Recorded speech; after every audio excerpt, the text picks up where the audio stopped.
94th question చూడండి. Which part of A plant cell gives colour? So which part of A plant cell gives colour?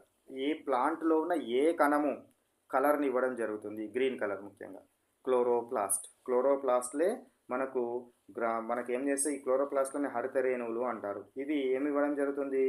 రంగుని ఇవ్వడం జరుగుతుంది. మొక్క కణంలోని ఏ భాగం ఆకుపచ్చ రంగుని ఇస్తుంది అని అంటున్నారు. గ్రీన్ కలర్ ఏది ఇస్తుంది? క్లోరోప్లాస్ట్, హరిత రేణువులు. నెక్స్ట్ క్వశ్చన్ 95th క్వశ్చన్ చూడండి. How are life process in unicellular organisms carried out?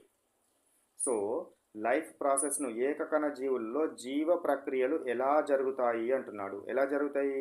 ఆ ఒక్క కణమే, single cell performs all life processes.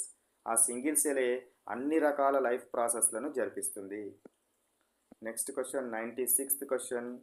Which microscope was used by Robert Hooke? Robert Hooke ఏ మైక్రోస్కోప్ను ఉపయోగించి కణాన్ని పరిశీలించినాడు?